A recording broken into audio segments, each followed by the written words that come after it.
Madame, Monsieur, bonsoir. Vous êtes en direct sur AL24 News. Bienvenue dans cette édition spéciale qui sera consacrée ce soir au 62e anniversaire de l'indépendance de l'Algérie. Et ce dossier, la mémoire. Il y a de cela 62 ans, jour pour jour, l'Algérie recouvre sa souveraineté nationale et arrache son indépendance au prix d'un lourd tribut.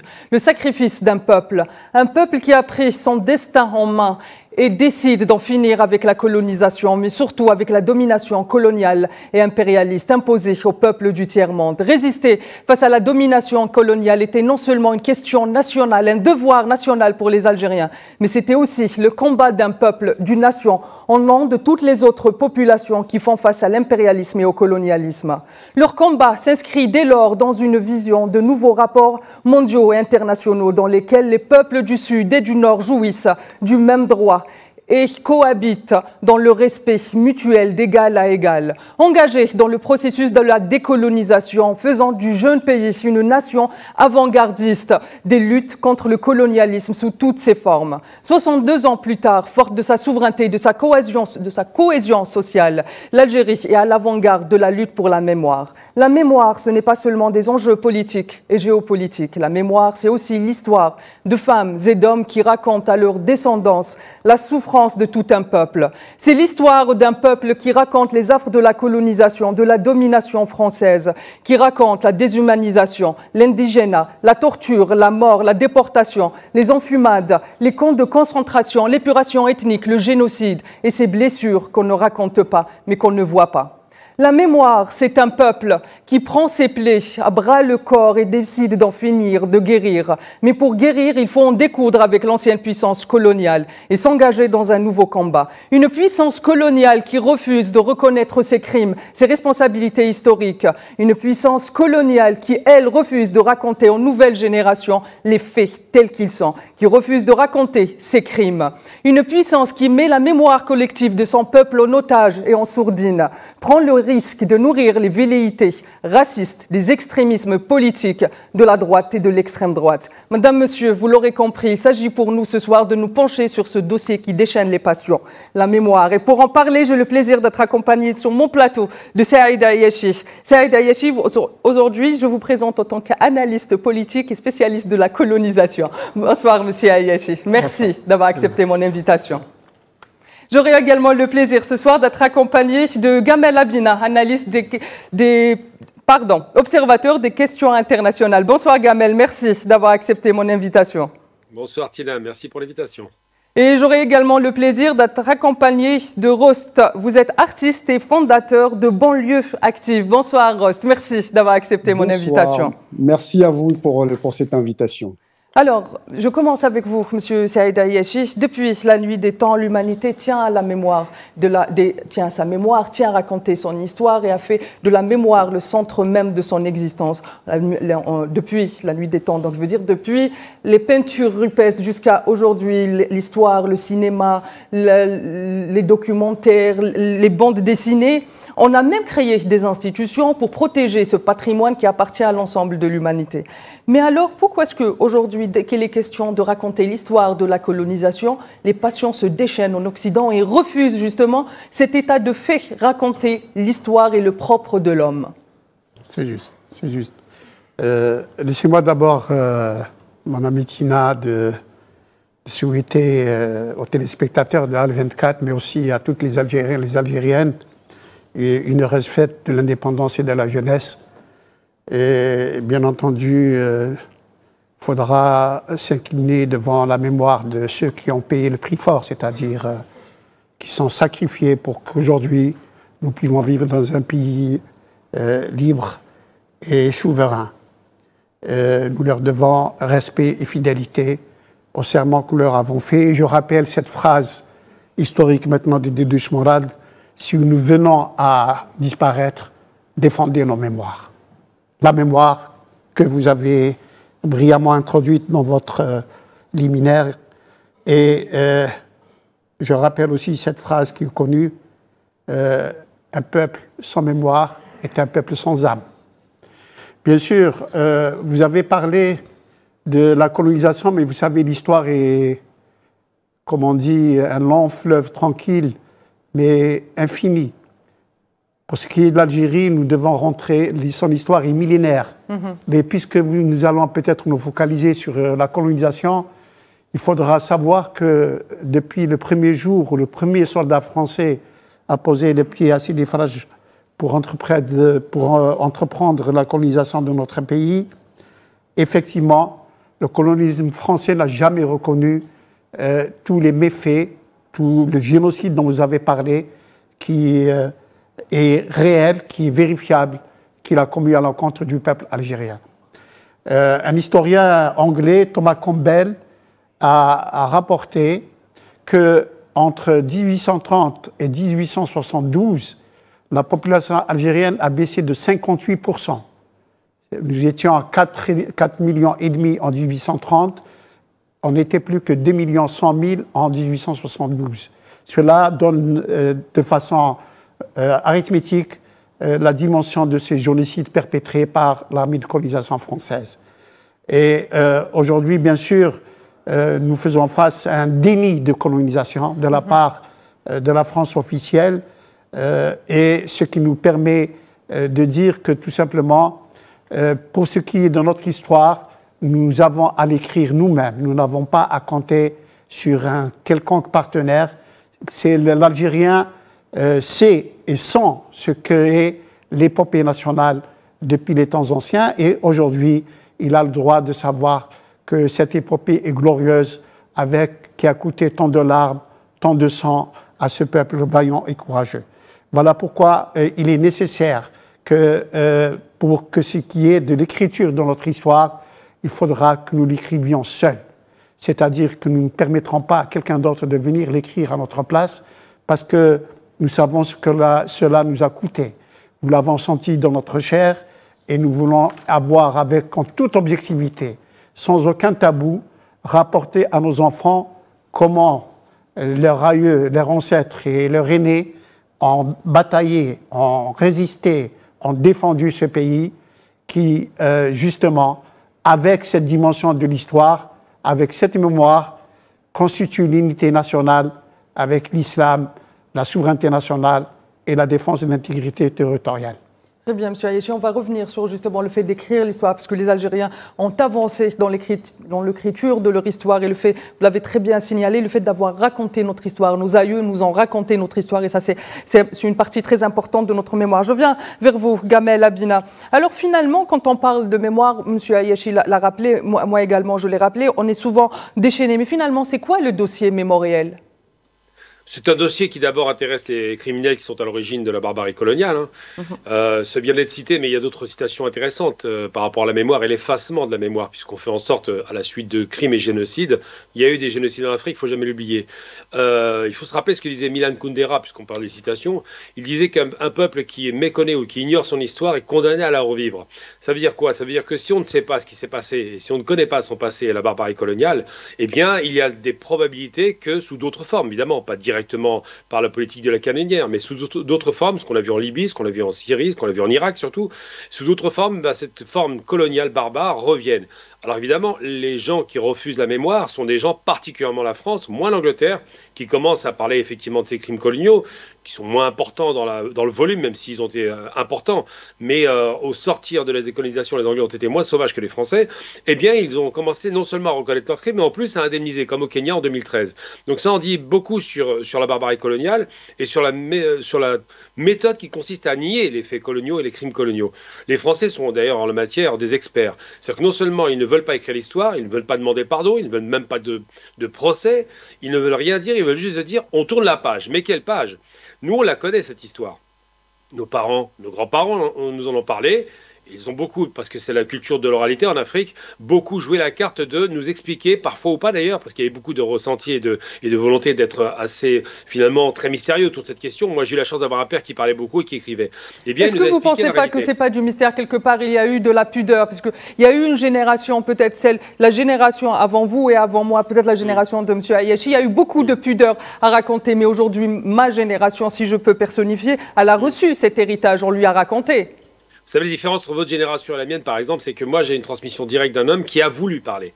Mon oncle refusait de parler des tortures qu'il avait subies avec mon père à Alger par le clan Le Pen. Il faut savoir que Le Pen avait une villa dans laquelle ces barbares avec lui torturaient les Algériens. Mon père et mon oncle ont été torturés à 14 et 16 ans.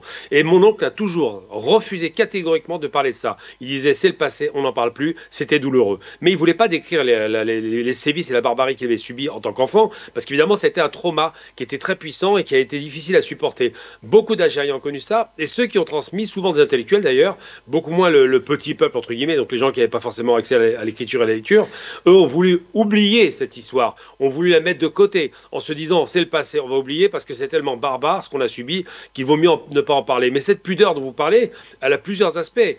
Je ne vais peut-être pas choquer tout le monde en disant que l'arme du viol, par exemple, était une arme de guerre que les colons utilisaient à satiété sur toute l'Afrique et en Algérie en particulier, et cette arme-là, effectivement, a été tue pendant longtemps pour des raisons, effectivement, comme vous dites, de pudeur, de principes religieux, on niait ces réalités. Mais en vérité, effectivement, ne pas parler de tous ces crimes perpétrés par les barbares coloniaux, à commencer par des chiffres reconnus par les historiens français, donc les chiffres au plancher de 300 000 morts en Algérie, ça fait, je le rappelle tout le temps, 600 morts par semaine.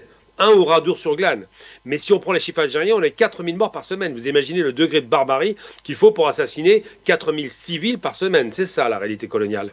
Très bien, je viens vers vous, Rousta, à la lumière de ce que viennent de dire nos invités. Justement, ce dossier de la mémoire ne concerne pas que l'Algérie, il concerne l'ensemble du Sud et l'ensemble des peuples qui ont connu les affres de la colonisation. Et aujourd'hui, on le retrouve même avec ce qui se passe en Palestine et les génocides que subit la Palestine, n'est-ce pas?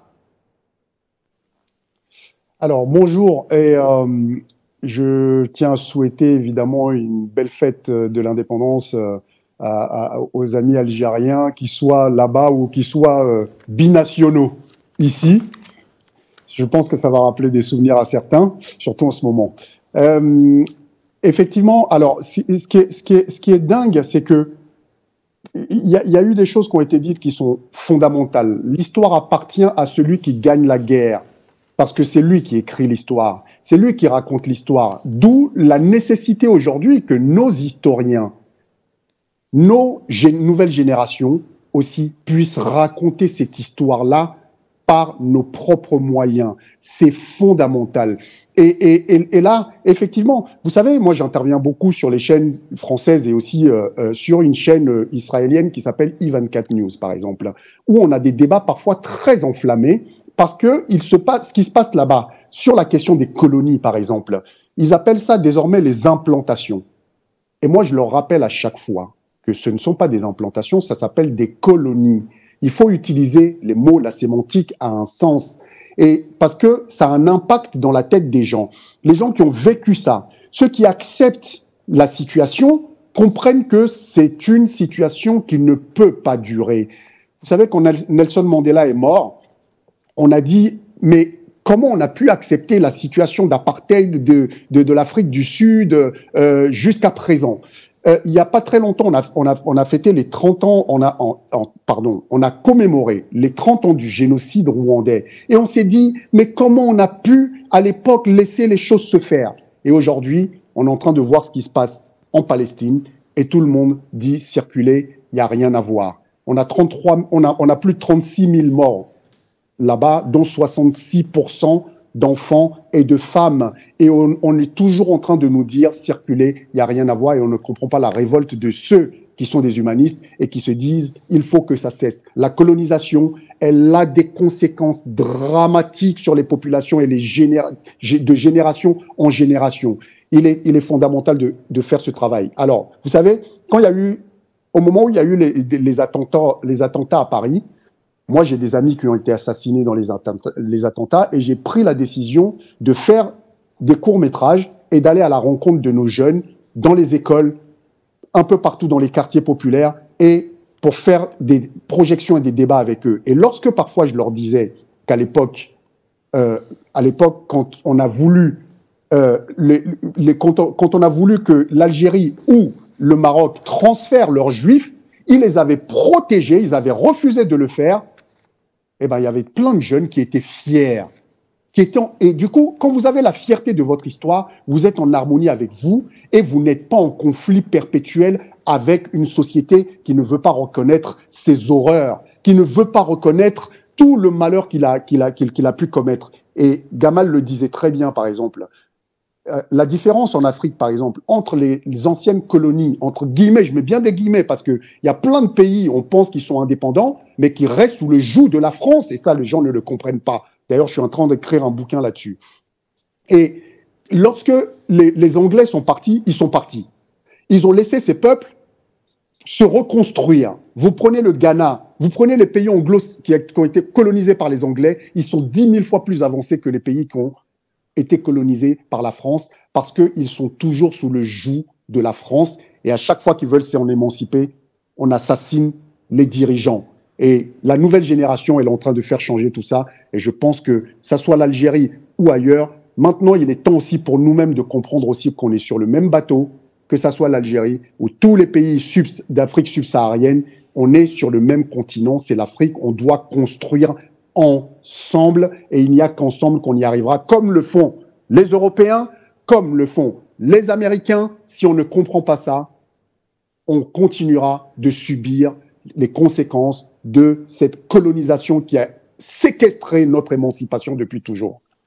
Très bien, je viens vers vous, Monsieur Ayeshi, là où je ne suis pas d'accord avec Gamel Abina. Gamel Abina estime qu'on n'a pas eu la transmission, effectivement, il y a eu beaucoup de pudeur, mais cette histoire, elle a été racontée, l'oralité a fait son travail, nos grands-mères ont raconté, nos grands-pères ont raconté, parfois même c'est les grands frères qui ont raconté. Plus tard s'ensuit la littérature, il y a eu beaucoup d'ouvrages sur la colonisation, des histoires. Après, il y a eu aussi le travail du cinéma. Le cinéma algérien s'est beaucoup penché sur l'histoire de la colonisation. Il y a eu aussi le travail des journalistes, comme aujourd'hui à l'occasion de la commémoration. Mais par contre, je vais me permettre un parallèle. En France, il y a eu un silence autour de cette question. La France, la Ve République, a interdit, a confisqué la mémoire de son peuple, refuse aujourd'hui, jusqu'aux années 70.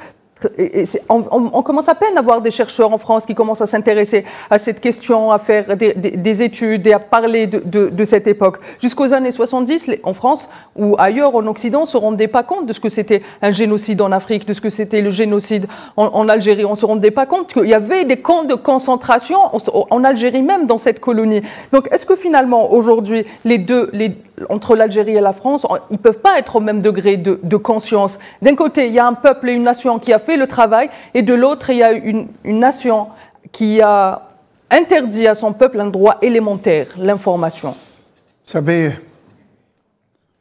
je vais être très clair sur ce problème parce que c'est une question principielle que celle de la mémoire. Est-ce que je dois attendre que la France soit d'accord pour que j'écrive mon histoire? Et effectivement, pour revenir à votre remarque à propos de ce qu'a dit notre ami Gamel, si, il y a suffisamment de matériaux pour écrire notre histoire.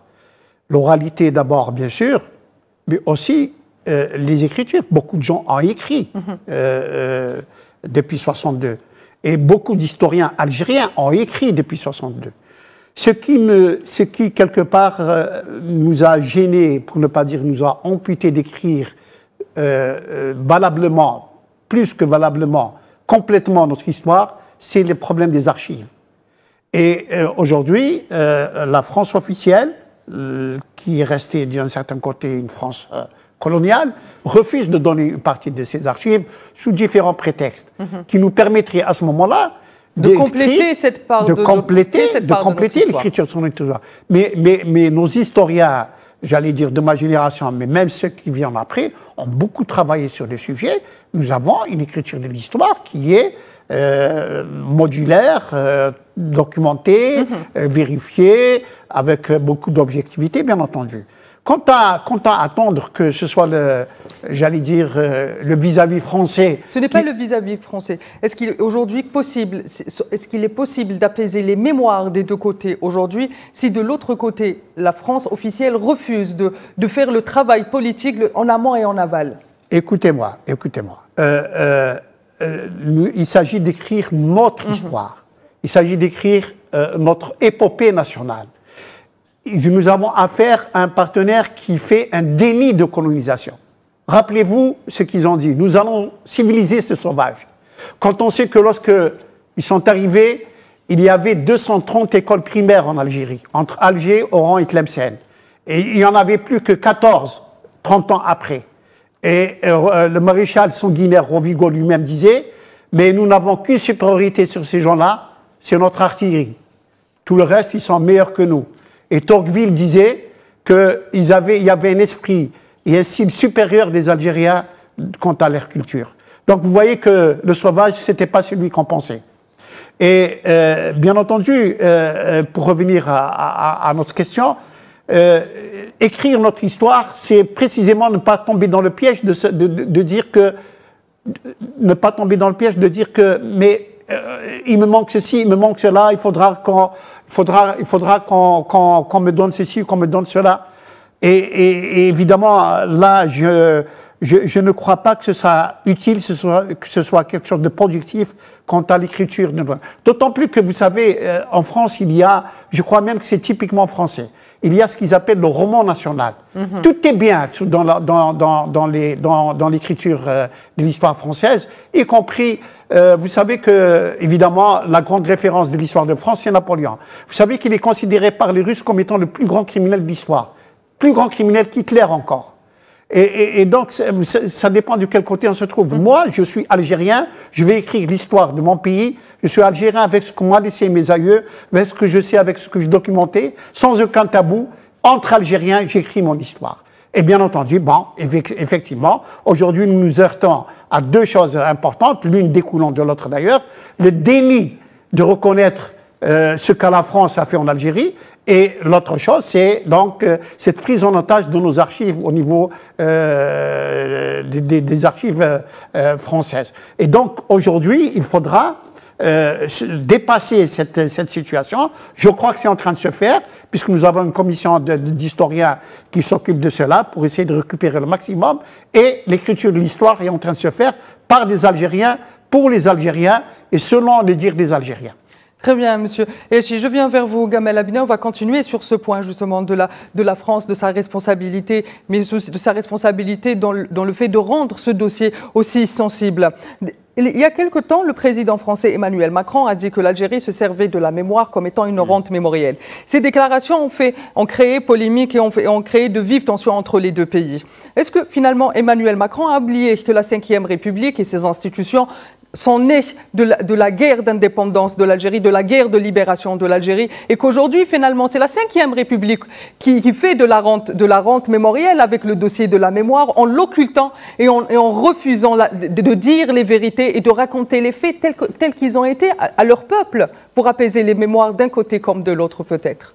Bah déjà, dans mon empressement à vous répondre, j'aurais dû quand même contextualiser beaucoup de choses. D'abord, je salue tous les intervenants sur le plateau. Je salue le peuple algérien et notre glorieuse révolution, puisque aujourd'hui c'est une date qui compte pour nous.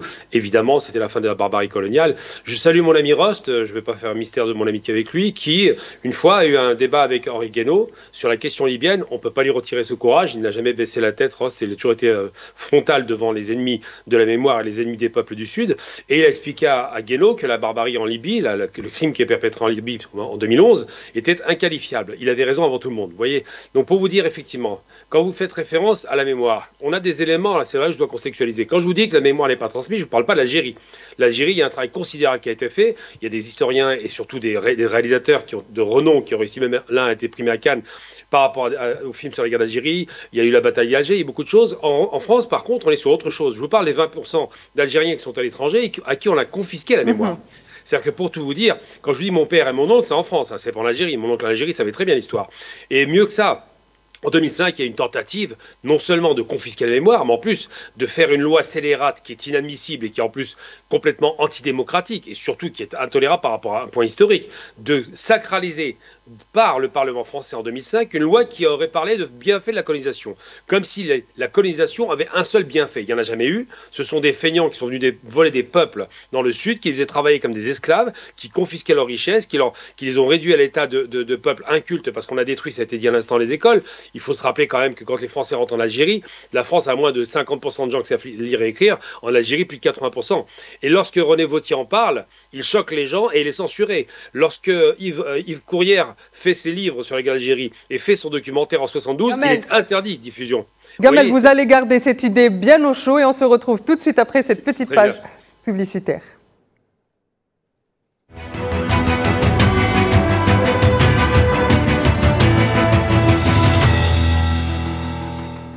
Madame, Monsieur, re-bienvenue sur ce plateau de cette édition spéciale consacrée à la commémoration du 62e anniversaire de l'indépendance de l'Algérie. Et ce soir, on se penche sur ce dossier, le dossier de la mémoire. Et justement, j'étais avec Gamel Abina qui était en train de nous expliquer comment est-ce qu'aujourd'hui, la 5e République, où les déclarations de l'actuel président français Emmanuel Macron sont la preuve d'une politique d'État de vouloir à tout prix maintenir le dossier de la mémoire dans le tabou. Et pire encore, comme l'a dit mon invité présent ici sur mon plateau, Saïd Ayachi, occulter l'existence même de la domination coloniale.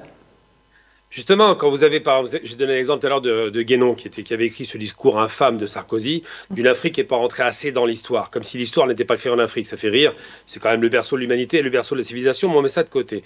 Ils ont tenté des lois scélérates en 2005 sur le fait colonial en faisant croire qu'il y avait des bienfaits, comme si le vol, le meurtre, le viol, c'était bon. Apparemment, chez les colons, c'est normal. Et surtout, ils ont osé dire récemment, j'ai eu d'ailleurs, vous savez que j'ai eu un débat avec M. De Villepin, qui nous est plutôt favorable en général. Eh bien, je lui ai posé la question de savoir pourquoi la France ne demandait pas pardon pour les crimes constitués en Algérie et largement documentés. Il faut arrêter de faire semblant. La réponse a duré quasiment 10 à 12 minutes et il s'est enlisé dans des explications fumeuses pour expliquer que finalement, la France n'était pas prête à le faire aujourd'hui parce qu'il fallait réunir des conditions. Et ça, c'est quand même extraordinaire. Ça veut dire que les crimes qui sont documentés, qui sont largement connus et reconnus aujourd'hui par le monde entier, sont refusés par la France. Tout à l'heure, sur le plateau, il a été dit que, effectivement, par rapport à Adolf Hitler, Napoléon a été détesté par tout le reste de l'Europe, pas seulement les Russes. Les Russes, effectivement, c'est eux qui lui ont mis la bérésina, qui l'ont humilié, mais les Anglais l'ont battu 2 fois, au moins à Trafalgar et puis à Waterloo. Et quand on va en Angleterre, j'en reviens d'ailleurs, eh bien, ce sont des dates et des lieux qui sont célébrés par rapport à la barbarie de celui qui va inspirer, il faut le rappeler quand même, c'est important, qui va inspirer Adolf Hitler dans ses guerres. Eh bien, Napoléon, qui est donc un grand criminel, est célébré en France. Tous les boulevards portent les noms de ces maréchaux, comme on les appelle, et tous les crimes perpétrés par cet homme qui a ouvert la voie à la colonisation, il ne faut jamais l'oublier. Il va jusqu'en Égypte pour cela. Il veut créer un empire colonial qui va dépasser les frontières françaises. Il a essayé avec l'Europe, ça avait échoué, mais tout de même, eh bien, cet homme est célébré en France alors que c'est un grand criminel de guerre qui vaut bien Adolf Hitler en termes de volume de crimes, même s'il n'y a pas eu les chambres à gaz, évidemment. Et tout cela pour dire que ces criminels sont considérés comme des héros. Donc là, on a un problème. C'est-à-dire que la France non seulement ne demande pas pardon pour les crimes, mais en plus, elle célèbre des héros comme Bugeaud, l'enfumeur, les barbares qui ont assassiné des populations, 1/3 de la population algérienne. En 1830, quand la conquête démarre, 1/3 de la population algérienne est assassinée. Il y a 1 million d'Algériens qui sont éliminés. C'est-à-dire qu'il y avait 3 millions d'Algériens et il n'en restait plus que 2 millions. Tout le reste était obligé de partir sur le haut plateau, sinon ils étaient exterminés de fait. Et tout cela n'est pas voulu, n'est pas reconnu par la France parce que les gens qui font la guerre en Algérie, c'est d'abord le royaume de France et ensuite c'est bien la République française qui va à la guerre. C'est bien elle qui va 1, 2, 3, 4 républiques jusqu'à la 4e qui va chuter encore à cause de la question algérienne, qui va perpétrer ses crimes, qui va essayer de soi-disant de civiliser, ça a été dit tout à l'heure, les peuples du Sud parce que trop sauvages. Vous vous rendez compte un peu l'idéologie. Tout ça pour dire qu'effectivement, quand je dis, moi je parle de mon point de vue, de la position que j'occupe en France en tant que binational, donc algérien, eh bien, quand on voit que les Français ne nous enseignent rien à l'école en matière de guerre d'Algérie, c'est 2 pages l'histoire coloniale, pas plus, alors que les crimes sont plus que documentés, que la barbarie est là, que la spoliation est là. Il y a 2 pages en histoire, vous vous rendez compte? On ne parle pas de 8 mai 45, on le célèbre en France. On oublie qu'il y a l'autre 8 mai qui est un massacre de masse, 45 000 morts en Algérie. Tout ça pour dire quoi? Pour dire qu'effectivement, il y a peu de gloire à parler de la période coloniale parce qu'ils savent parfaitement ce qu'ils ont perpétré et qu'ils font tout pour repousser les échéances. Aujourd'hui, la France ne veut pas se regarder dans la glace, contrairement à l'Angleterre qui l'a fait. Pourquoi? Parce que la France est entrée de façon barbare dans les pays du Sud, les a massacrés comme les Anglais au départ, mais la France est sortie de façon barbare et chassée. Elle n'a pas été invitée à partir. Elle a dû partir par les armes, d'abord à Bien Bien Phu, donc en Indochine, et ensuite en Algérie, en attaquant d'abord l'Algérie, puis en libérant au fur et à mesure, de façon très difficile, les pays entre guillemets libérés, les pays africains, et finalement, ils ont dû abdiquer devant la résistance et l'opiniâtreté du peuple algérien. Donc c'est ça que je veux dire, c'est que l'histoire n'est pas écrite en France et peu transmise parce qu'effectivement, il y a une chape de plomb de la part des fascistes français qui ne veulent pas qu'on en parle. Et quand je parle des fascistes, je pèse mes mots. N'oublions jamais que le Front National, car je ne changerai pas de nom les concernant, est un front qui s'est constitué contre le fait que l'Algérie soit indépendante. Les gens de l'OAS, les poujadistes, les extrémistes et Waffen-SS, tous ces gens qui ont constitué le Front National, donc c'est un front de plusieurs courants, par Jean-Marie Le Pen, qui est un criminel de guerre et qui était en Algérie, eh bien ces gens-là ont toujours dit « Nous allons certainement pas faire de cadeaux aux Algériens. » 10 ans après leur échec en Algérie, en 72, ils vont créer ce fameux Front National. Comme par hasard, ça fait écho au Front de Libération Nationale. On retire Libération et on met un Front National. Tout ça, ça dit des choses sur la réalité coloniale française. Les Français ont un problème avec leur passé parce qu'ils ne reconnaissent jamais leurs crimes. Ils se prennent pour des merveilles de l'humanité et ne reconnaîtront jamais que le plus grand criminel en Europe avant Adolf Hitler était Napoléon et que les autres criminels qui ont suivi les différentes républiques françaises sont des criminels qui sont consacrés à l'étranger, sauf en France. Très bien, Gamel, vous avez touché un point qui est très sensible. Vous avez parlé du fait que dans le manuel scolaire, on ne parle pas de la colonisation, on ne parle pas des affres, des faits, de ce qui a été fait par l'empire colonial, la domination coloniale dans les pays de la colonisation. Je viens vers vous, Roust, et on va rester sur ce point précis, justement, dans le manuel scolaire et dans la socialisation politique de la jeunesse française, qu'elle soit binationale ou française, qui ne trouve pas finalement de racines ou de livres écrits par les Français pour parler de ce sujet. Restons toujours sur ce point. Il y a quelque temps aussi, le président français Emmanuel Macron avait déclaré le fait que lui, de son jeune âge, n'ait pas vécu la guerre de libération nationale, donc n'en savait rien et ne pouvait pas être légitime pour en parler. Est-ce que finalement, par ces mots, le président français, sans se rendre compte, fait l'aveu de l'échec de la politique française, du fait qu'on ne l'enseigne pas dans les écoles et dit que moi, je suis ignorant finalement? Alors, je vais être un tout petit peu plus nuancé sur Macron parce que on peut lui reprocher plein de choses, mais moi j'ai l'impression que c'est quelqu'un qui est arrivé avec une dynamique, avec une envie sur les questions africaines. Je m'interroge réellement et profondément là-dessus. Est-ce qu'il n'avait pas réellement la volonté de faire bouger les choses et que les financiers, ceux qui sont au-dessus, l'ont rappelé à l'ordre?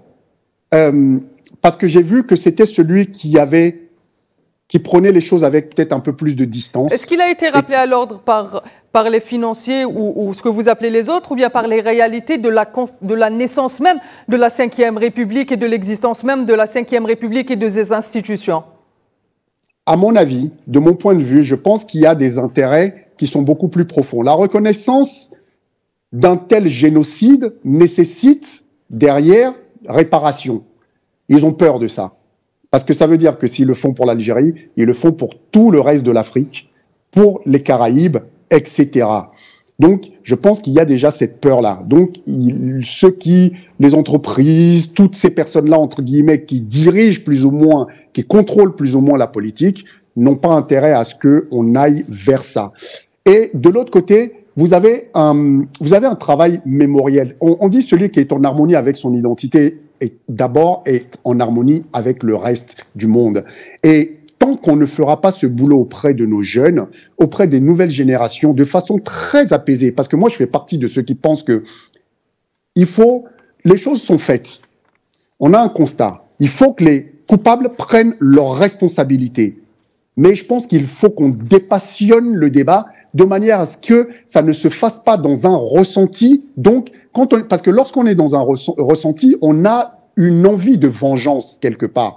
Et cette vengeance-là, il faut qu'on arrive... Je me permets de vous arrêter encore une fois. Du côté des anciennes colonies, que ce soit l'Algérie ou l'Afrique, etc., on ne demande pas de vengeance, bien au contraire. On a raconté notre histoire et on a apaisé cette histoire et on ne demande pas vengeance et on ne demande pas de tribunaux. On demande qu'il y ait reconnaissance et réappropriation du patrimoine culturel. Je fais référence à tout ce que nous avons aujourd'hui comme continent africain dans les musées occidentaux qui sont pratiquement les œuvres les plus impressionnantes et les plus importantes dans ces musées-là. Comment est-ce qu'aujourd'hui on peut arriver justement à convaincre de l'autre côté-ci, je peux dire le mot convaincre, de la nécessité de faire ce travail, de la nécessité qu'il y ait débat public sain au sein de la France et des autres puissances coloniales?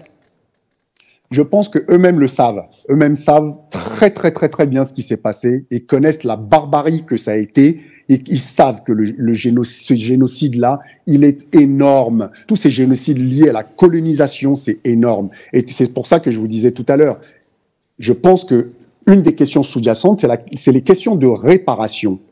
Ils ont très, très, très, très peur de ça. Et donc, forcément, vous parliez justement de ce qui a été spolié. On parlait de la restitution de certaines œuvres qui ont été volées, qui ont été pillées dans ces pays-là. Regardez ce qui s'est passé avec certains pays où ils parlaient de restituer quelques vestiges qu'ils ont volés.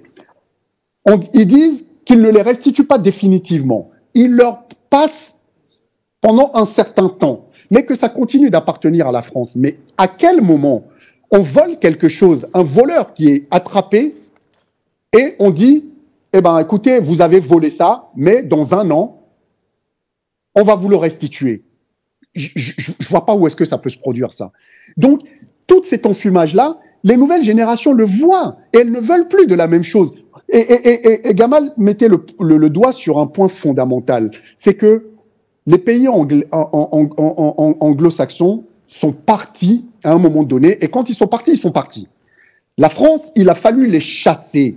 Et aujourd'hui, c'est exactement ce qui est encore en train de se passer. Regardez au Mali, regardez au Niger, quand ils leur ont dit « vous devez partir parce que nous voulons reprendre le contrôle de nos pays », ils n'ont pas voulu partir. Au Niger, récemment, il a fallu les virer. L'ambassadeur de France ne voulait pas quitter le Niger. Il a fallu que ça se fasse de façon extrêmement violente pour qu'ils s'en aillent. Et c'est la même chose dans d'autres pays. Moi qui suis originaire du Togo, je le vois. Ce sont eux qui protègent nos dictateurs, qui massacrent des populations, encore aujourd'hui, au nom d'intérêts de la France. Et c'est là où il faut que les nouvelles générations fassent aussi ce travail et que petit à petit, hein, moi je le vois, hein, tout ce qui se passe là avec l'organisation des uns et des autres, Macky Sall a été dégagé au Sénégal, ça donne un espoir. On attend que Ouattara aussi, ce traître aussi, s'en aille.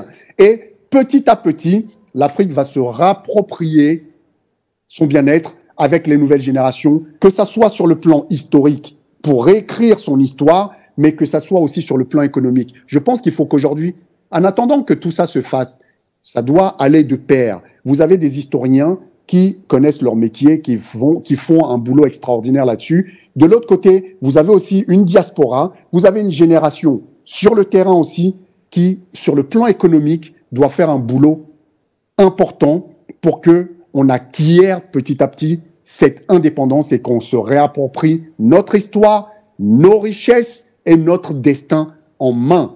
Mais ça va se faire. Mais ça met du temps, mais ça va se faire. Très bien. C'est une note d'espoir. Monsieur Ayachi, je viens vers vous. Gamel Abina et Rost ont touché un point important. Comment est-ce qu'aujourd'hui, cette question de la mémoire est en train de nourrir l'extrême droite? Gamel Abina a rappelé l'histoire de ce qui a été appelé avant le Front National et aujourd'hui le Rassemblement National a rappelé l'histoire de son fondateur. Et je rappelle aujourd'hui que l'une des figures de proue de ce mouvement, qui est Marine Le Pen par exemple, estime qu'il faut reconnaître estime que si elle est au pouvoir demain, la question du Sahara occidental va être prise au piège encore bien plus qu'elle est aujourd'hui. Comment est-ce que cette question finalement de la domination coloniale, parce qu'il est question de domination coloniale, on revient à ce point, nourrit l'extrême droite aujourd'hui en France? Parce que l'extrême droite est porteuse de ce déni dont on a parlé, ce déni de l'histoire. La France est belle, la France est grande, la France est généreuse, et donc elle n'a pas fait de mal aux gens. Au contraire, souvenez-vous ce que disent les amis de M. Le Pen. Nous sommes venus en Algérie, nous avons bâti des routes, nous avons bâti des villes, nous avons bâti des hôpitaux, nous avons bâti des écoles. C'est-à-dire que vous êtes ingrats. Ce qu'on vous a fait. Bon, on vous a un peu tué, mais pas beaucoup, mais voilà, on a construit votre pays. Voilà la réalité des choses. La doctrine du Front National. Mais vous savez, je crois que ça ne se limite pas au Front National seulement. Et d'abord, je prends le Front National comme étant... On va dire qu'elle nourrit les fascismes en tout genre. Un parti politique reste un parti politique, c'est-à-dire, j'allais dire, limité dans un certain espace. La France officielle. Et beaucoup de gouvernements se sont succédés sur cette histoire des mémoires. Et alors, on nous accuse de vouloir, d'une certaine façon, exploiter.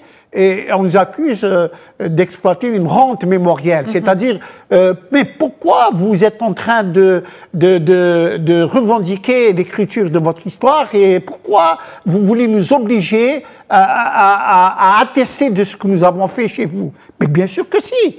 Parce que pour eux, la France de Victor Hugo, la France de Lamartine, la France de Montesquieu ne peut pas faire ces choses-là. La France est belle. C'est un roman national. l'histoire de France. Et donc la France ne peut pas avoir fait des charniers en Algérie, ne peut pas avoir fait des enfumades, ne peut pas avoir fait des trucs. Mais nous devons écrire sans tenir compte de cela. Nous devons dire que voilà ce qu'a fait la France. Et nous avons la possibilité de documenter tout cela, de mettre ça, d'autant plus qu'il y a des historiens étrangers autres que français. Il y a même des Français, il faut le reconnaître, des Français qui sont l'honneur de la France en matière d'histoire et d'historiens, et qui attestent de ce qu'a fait la France en Algérie. Mais d'abord nos historiens algériens, puis d'autres historiens à la limite, mais je me cantonne en autres. Nos historiens algériens doivent écrire, et ils le font d'ailleurs, ils le font très bien, avec la génération d'avant, de Mahfoud Qaddej et les autres. Mais cette France officielle qui dénie de ce qui nie ce qui s'est passé en Algérie, ne veut pas donner les archives ou autres, pas que les archives, pour qu'on puisse nous compléter l'écriture de notre histoire. Eh bien, écrivons-le, mais moi je suis de ceux qui disent qu'il faut qu'on aille vraiment au-delà, parce que nous n'avons pas tout dit. Il faut tout dire, puisqu'on nous accuse d'exploiter une certaine rente mondiale. Nous n'avons pas dit le centième de ce qu'il faut dire. Et pour reprendre les mots de certains dirigeants français de l'époque, je sais ce qui s'est passé là-bas en Algérie. Eh bien, il faudra que les jeunes, d'abord les nôtres, mais aussi les jeunes français, sachent ce qui s'est passé chez nous. Non seulement pendant la guerre de libération en 1950-1962, mais pendant toute la colonisation. Vous savez que dans la région de Biskra, après la révolte de Saad Shah, on comptait les victimes avec le nombre d'oreilles coupées. Monsieur Bengalet et compagnie ramenait à ses maîtres français le nombre d'oreilles coupées, c'est-à-dire d'indigènes, comme ils les appelaient, qui ont été tués pour le bien de la colonisation française. Et donc, aujourd'hui, l'écriture de l'histoire doit se faire par les nôtres, pour les nôtres, et à travers ce que disent les nôtres, sans tenir compte de ce que dit la France, sauf qu'elle se doit, elle, qui se dit être la mère des droits de l'homme et la patrie des arts, de nous fournir ce qu'elle nous doit, c'est-à-dire ce qui nous appartient, nos archives et évidemment tous les autres instruments qu'elle a pillés dans notre pays.